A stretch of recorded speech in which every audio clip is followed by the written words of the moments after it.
Bienvenido a Más Fuerza Los Ángeles. La versión audible. Gracias.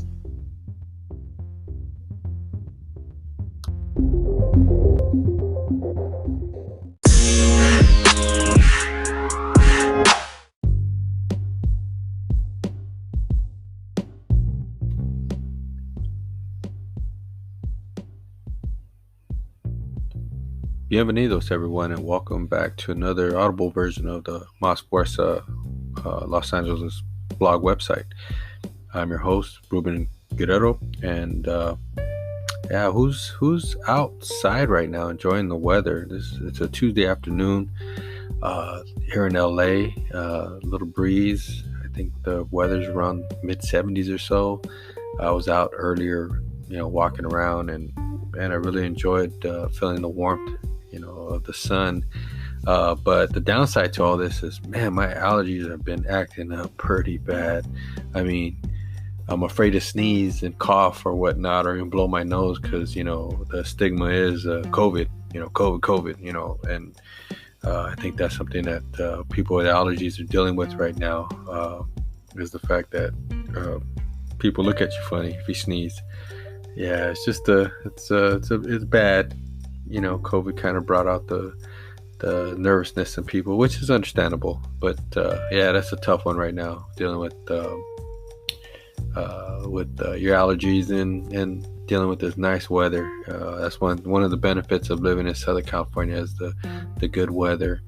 But we do have earthquakes. We just had one the other morning, 4.0. That kind of shook me awake. But I don't think earthquakes scare me as much as than sharks. But earthquakes don't really scare me all that much. I think I'm kind of used to it, and when it does happen, it's kind of, you sit back and watch everything happen around you so you can make your move. But anyhow, going into a darker subject, who actually knows about the Echo Park homeless encampment that was cleared out, I believe, like last week or something like that? If you don't, I would suggest Google it and look at the articles and short videos of that's been put out there. What a tough situation that is. I understand the residents' point of view of, especially during the pandemic. I guess they were saying that the encampment had doubled in size. I guess more people were homeless, or for the most part, if you're living paycheck to paycheck and you lose that income, I believe it's pretty easy to end up on the streets if you have nowhere else or no other resources to turn to. So the encampment had doubled in size. From what they were saying, that I don't know if this was a project that was in the works or had been in the works, but Councilman Mitch O'Farrell, he arranged the closure of the park, citing that it was a rejuvenation of the park. So they wanted to fix the water, clean the water. Some of where the homeless people were living, it kind of killed the grass, and they just kind of want to rejuvenate that whole section. So they fenced it off and they went in and cleared it out. The problem that I don't necessarily see a problem with it, but I know a lot of people do. The activists, and they all jumped at it. They're making these homeless people move, and where are they supposed to go?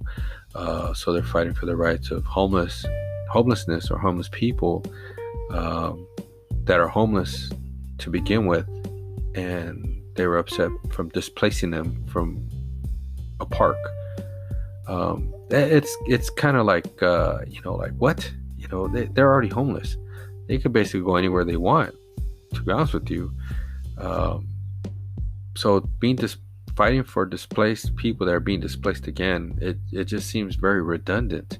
I think the energy shouldn't be there. I think the energy should be put into something of real value, not trying to force the issue of keeping people in the park, but maybe forcing the issue of providing some resources for people that are homeless. I mean, that's just my thoughts. I'm not saying I'm correct. I'm not saying anything. I'm not putting anybody down for, for them trying to fight for, or being a voice for the people that are voiceless. More power to you. I wish more of LA County was like that. Not even just LA County, but probably our whole country, speaking up for the rights of people that are, for the people that are voiceless, being a voice for people that are voiceless, or fighting for people that can't fight for themselves.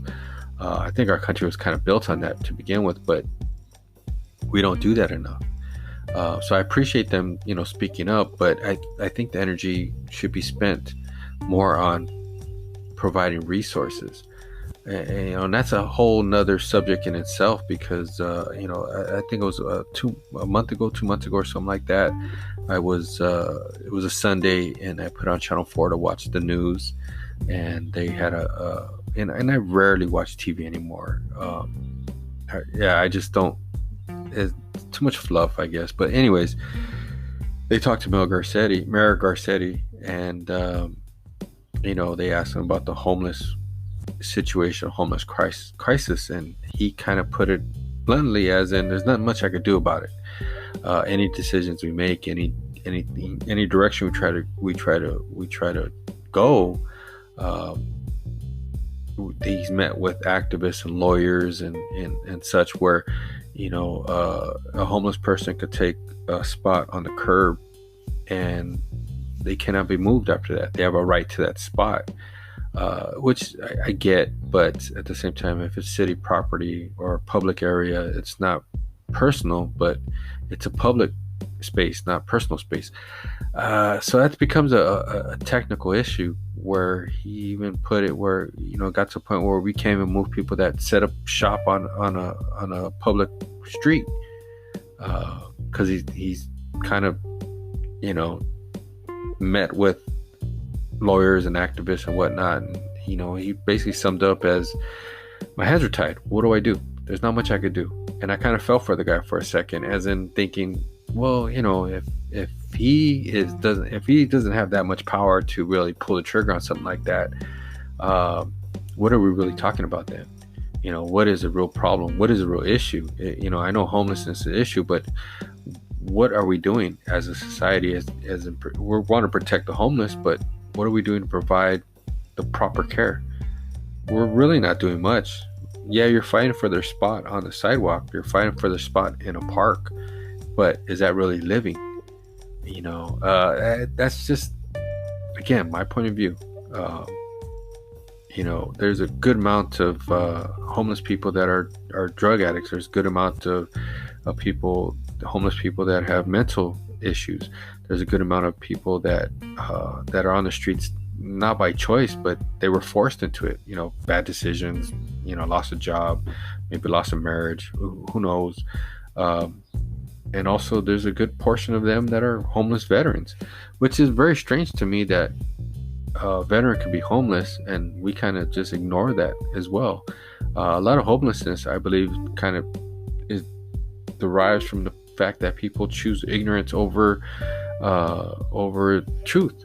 And ignorance means not that they're dumb, it's just that they're ignoring the fact that there's an issue, but rather play dumb, instead of helping the issue, or creating an avenue that'll make things better.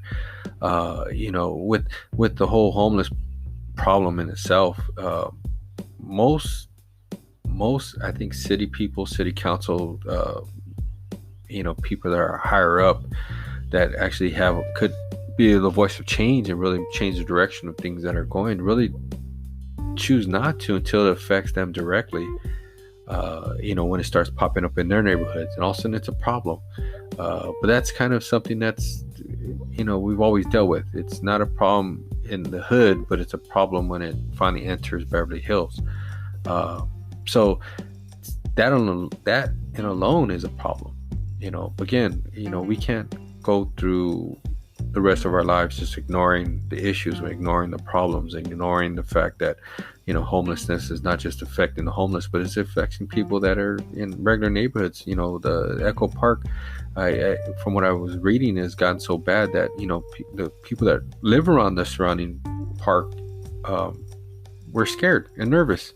And there was, I guess, a couple deaths due to overdose over the last few months. So it started becoming a public safety issue.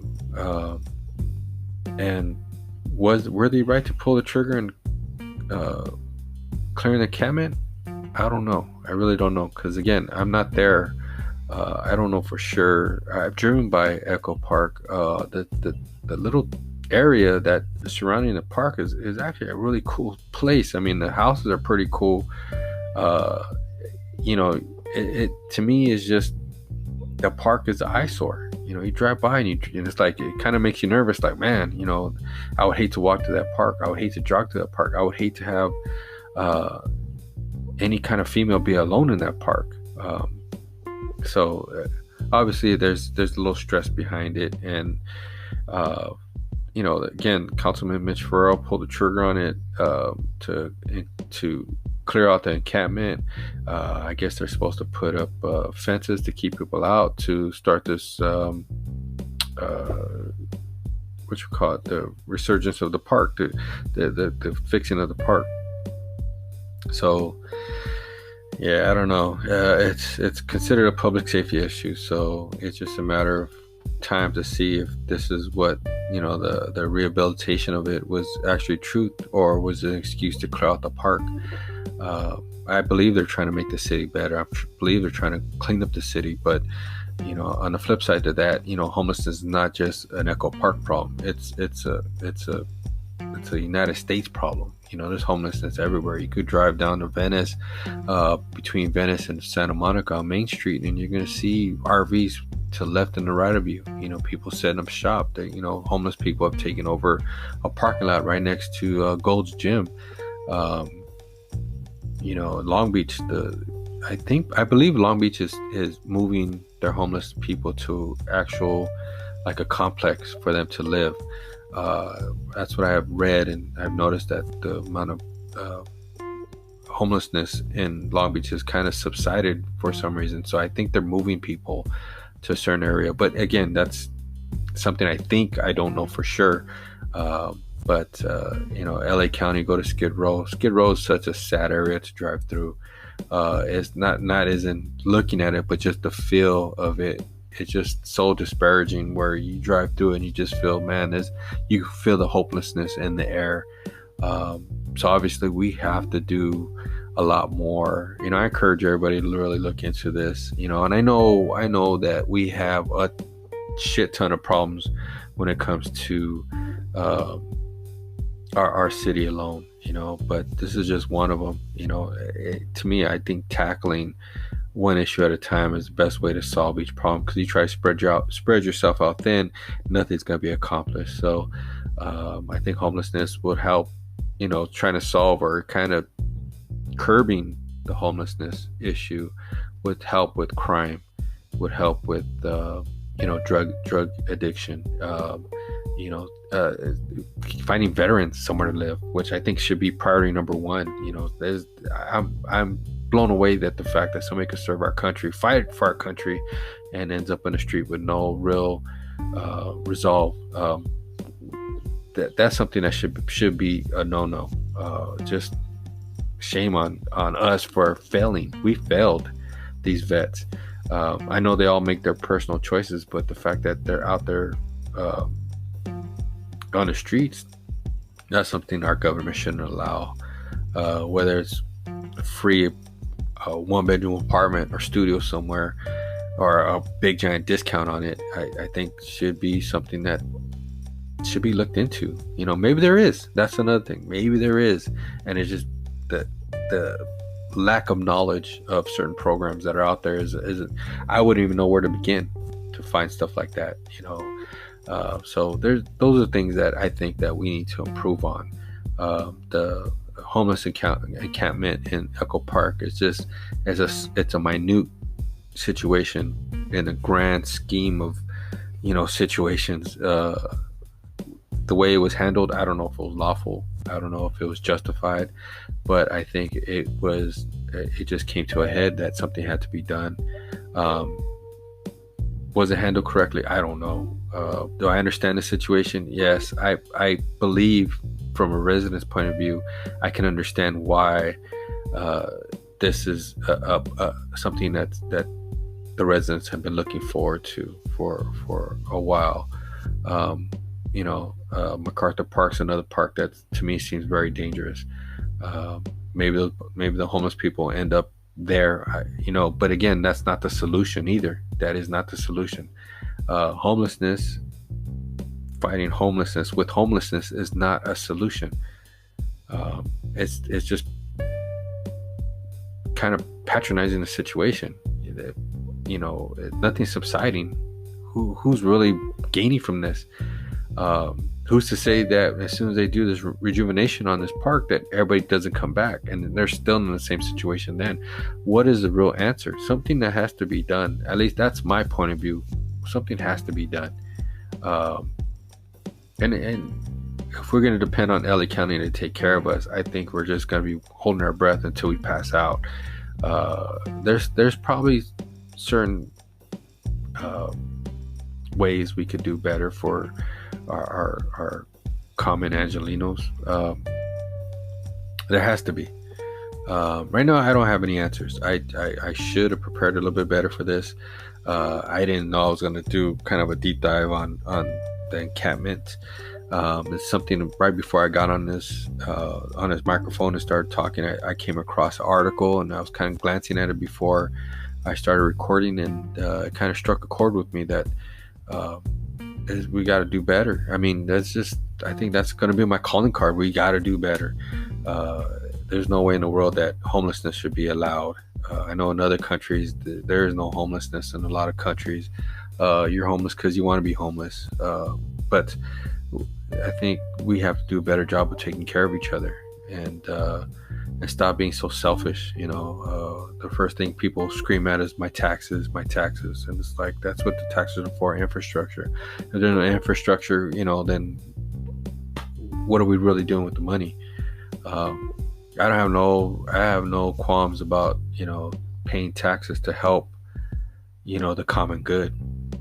At least that's the way it should be looked at, right? Better streets, better bridges, better transportation, homelessness, healthcare, all this kind of stuff that for the common good.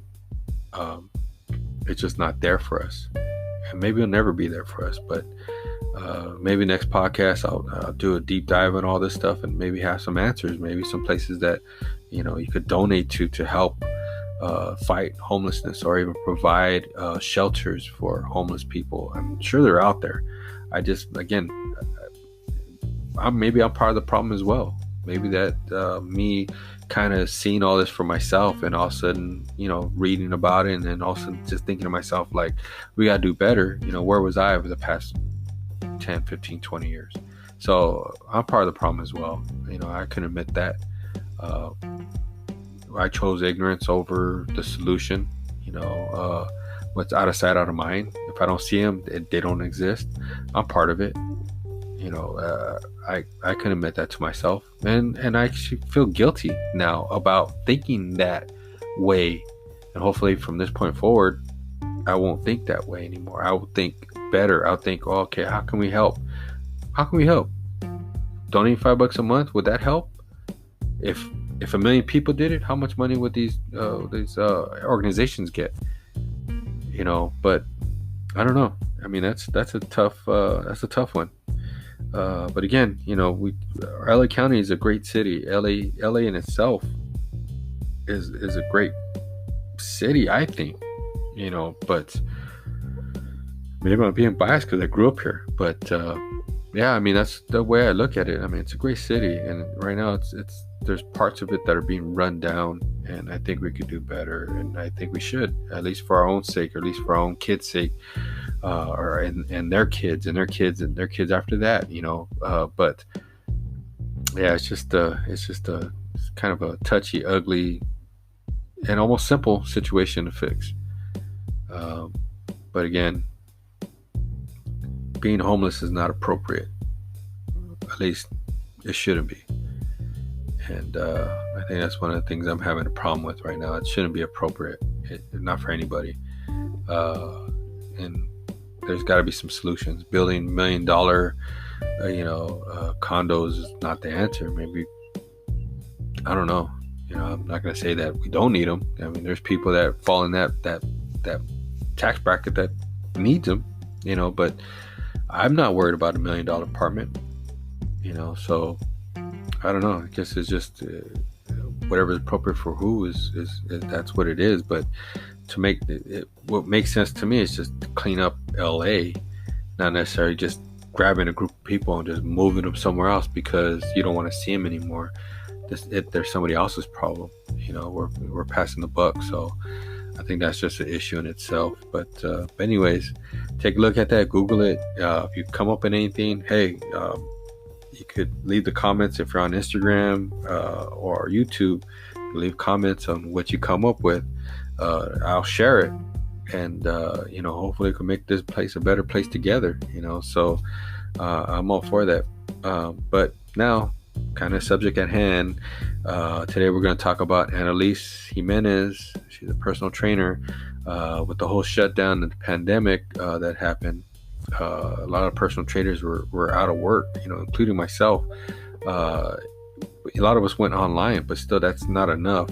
So Analise was kind of ahead of this. Luckily, fortunate for her, she set up a gym, at home in her garage, and she did a really good job of setting it up, and it's probably nicer than a lot of gyms in the area.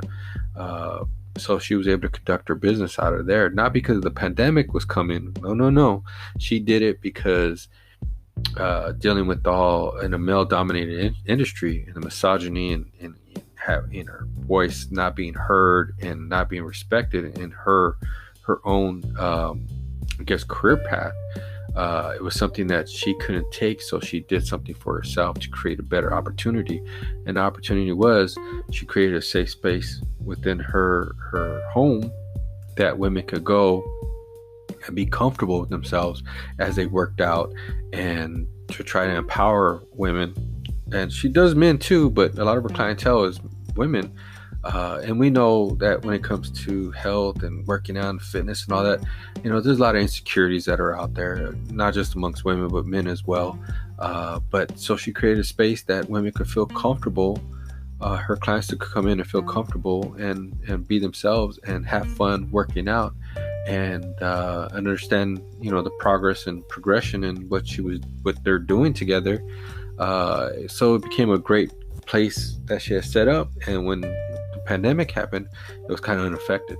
So hindsight, she didn't see this coming, but it really helped her out in the long run. So here's her story. Analise Jimenez, personal trainer. If you like what you hear, please share with friends, share with families, share with your family, subscribe, leave a review, and wherever podcast outlet you're listening to this at, subscribe, leave a review. I'm always looking to improve this my podcast. And if you have anything you want to say or want to add to it, or something we're talking about earlier, you want to say, oh, well, that's not true, this is the way it is. Hey, I'm always open for outside sources. Again, I do a lot of research on my own, but sometimes I could be wrong, and I'm okay with that. I'm okay with being wrong. But like I always say, whatever you hear from me, if you don't believe it, look it up, research it. And if I'm wrong, I'm wrong. If I'm right, I'm right. I mean, but at least you're out there researching. Don't believe everything you hear from just anybody on the radio or podcast, because you don't know who's on the other side of the mic. They could be a maniac. I'm not a maniac, but I'm very honest about, what I'm talking about, and at least my opinions on certain things. If I didn't do my research on it, like the encampment, small part of it I did some reading on. I don't know the full entirety of it, but again, if I do a deep dive, I'm gonna look for stuff that was probably decades in the making that led up to this. This is not the problem. The problem is something along the lines historically led up to this, and what decisions were made, what bad decisions were made that led up to this being okay now. So that's the kind of research I do. I want to see where along the lines that we fell, our society, and that this is where it ended up, and now we're trying to fix a problem, but I want to see where the problem could have been fixed. That could be the answer. That could be the right answer as well. So that's the way I am when it comes to, putting my opinion out through podcasts. A lot of it's research. There's sometimes I have an opinion. I could be wrong. And again, I'm okay with that. If I'm wrong, I'll admit I'm wrong. But anyways, here we are with Analise Jimenez, personal trainer. Hope you enjoy. And please come back, share again, and subscribe and all that kind of mess. I appreciate it. Gracias.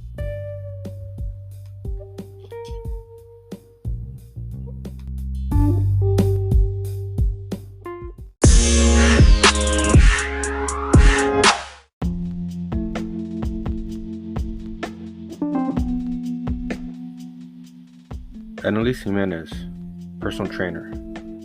Health and Fitness Her Way, written by Ruben Guerrero. Health and fitness to some comes off like a four-letter word. It can be an agitator. To others, it's a way of life. Get up, work hard, feel good by staying motivated while inflicting pain for the greater good is not the easiest thing to convince someone to do for themselves. I know firsthand, working as a trainer myself, building clientele and trust is not the easiest thing to do. A trainer is more than just saying run hard, lift a lot, and muscle soreness is supposed to feel good. The turnoff is the actual pain you feel the next day from the workout. The breakthrough as a trainer is when you establish yourself and your reputation precedes you. Analise has a story to tell. Analise started her career and built it into her home empire. Analise is a young Latina making her way through her education, not just for her, but the community. She is providing an invaluable service of health and fitness. If taken seriously, the benefits are endless. The deeper issue in Latino communities is the lack of importance on health and fitness. Culturally, Latinos eat meals high in carbohydrates, high in sugars, and then we overeat. I know how the story goes. I have been there with you all. As kids, the meals are usually the same. Tortillas are at every meal. Arroz is always present, even at breakfast. Or our abuelas made food to feed an army, and we have to eat it all or felt guilty. I understand, but as we grew older, we knew better. We have to look at health and fitness from a different perspective to help prolong our lives, especially in the Latino community.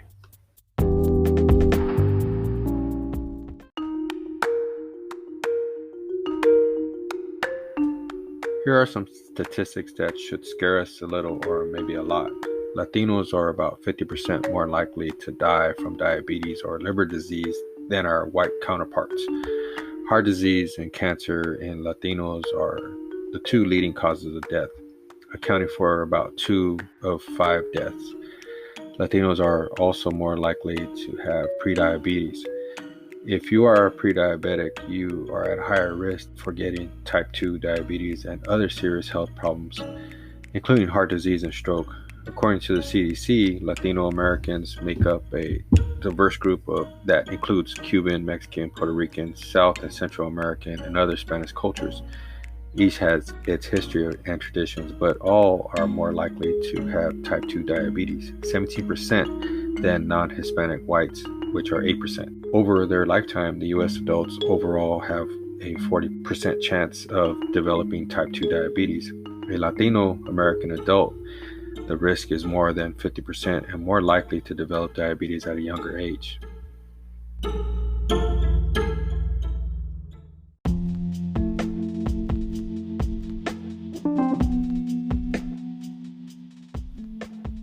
With scary statistics like that, Analise is more than just a trainer. The title of life changer is more appropriate.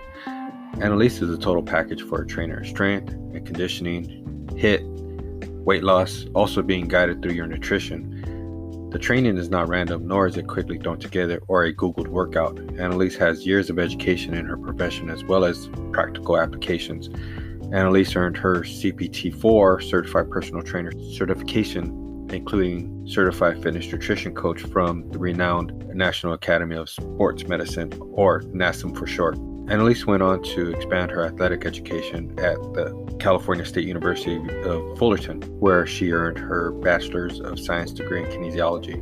Kinesiology addresses the physiological, biomechanical, and physiological dynamic principles and mechanisms of movement. The definition of kinesiology is the scientific study of human or non-human body movements. Analyse's studies have given her an abundance of knowledge to help reach fitness goals through educated modality. The inspiration that leads you to your career paths come in all forms. What was the most inspiration that motivated you into your career, I asked. Analise said that she felt inspired while working at her second job at the gym.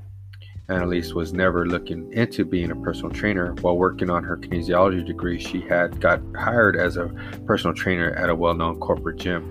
Since Analise was getting her degree in kinesiology at CSUF and thought it would be good to obtain some experience while in school. While building her clientele, she met a lot of great people. Analise started to enjoy working as a personal trainer. She then referenced working as a trainer, part of the job at least. It is well known within the training community that working at a corporate gym, that your focus is on selling membership goods and other training packages.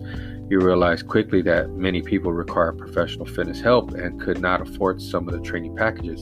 Analise decided to focus on herself as a fitness brand and start her own business to ensure that the prices are fair and the people who require professional fitness help could afford her as their trainer. The clients she made at the gym were comfortable and loyal that some chose to follow her once Analise was ready to start her own training business. She began her business with a few clients since money was tight, a usual predicament for most small businesses. Since money was a situation, Analise was not able to rent space at a private gym. She adapted quickly and created a gym in her garage.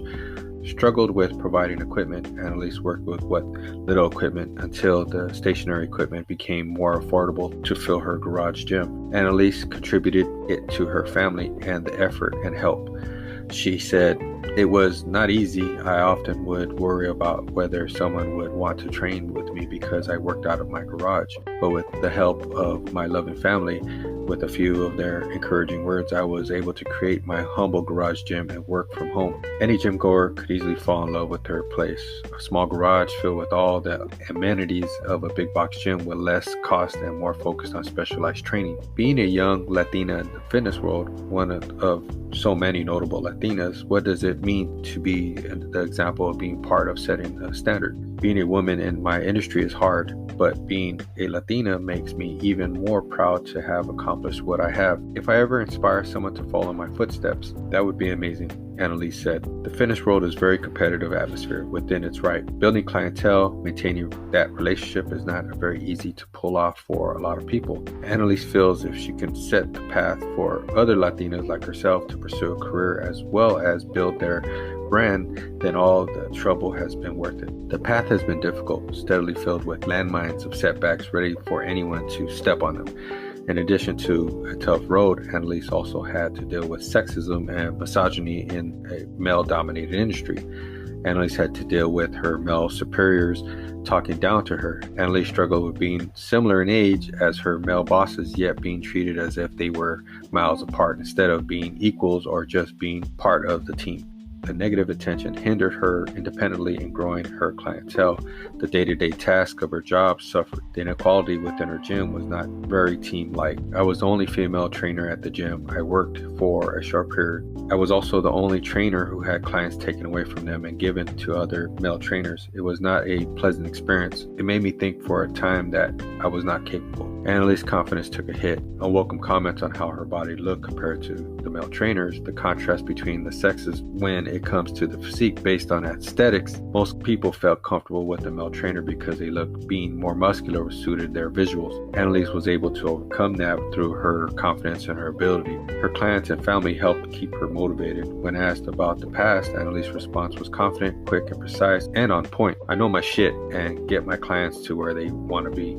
Growing up in Hacienda Heights, Analise embraced her Latina heritage, but noticed the subtle changes in her community. More Latino people had started to embrace the Latinx culture. She appreciated that, but still references herself as a proud Latina. Analise is a representative of her community. It has a shared responsibility to continue to be the example and not the rule. Analise wants her clients to look to her as an example, a person of understanding and care. Her family is important and will always motivate Analise. She works hard to make them proud. Analise summed it up as she practices what she preaches. Analise preaches hard work, but also know the importance of rest. She preaches confidence, but also to be humble. Analise preaches education and knowledge, but also it's okay to ask for help. She preaches self-care, but also gives back to the community.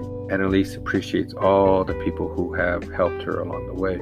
The future of training during the pandemic seems to be leaning towards online coaching or the virtual world. Opinions vary. The shy love it, external creatures hate it. In-person training, hopefully, is not an outdated concept. The benefits are long-lasting, the one-on-one trainer, the intimacy of it, the appreciation of getting the feel and personal knowledge of a client nature. The characteristics, the mannerisms of a training session, there is room for both online and in-person training.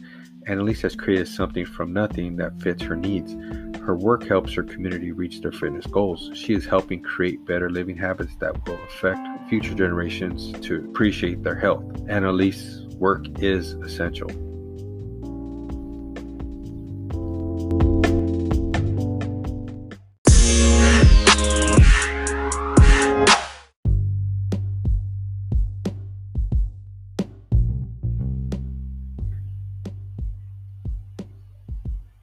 Analise, do your thing.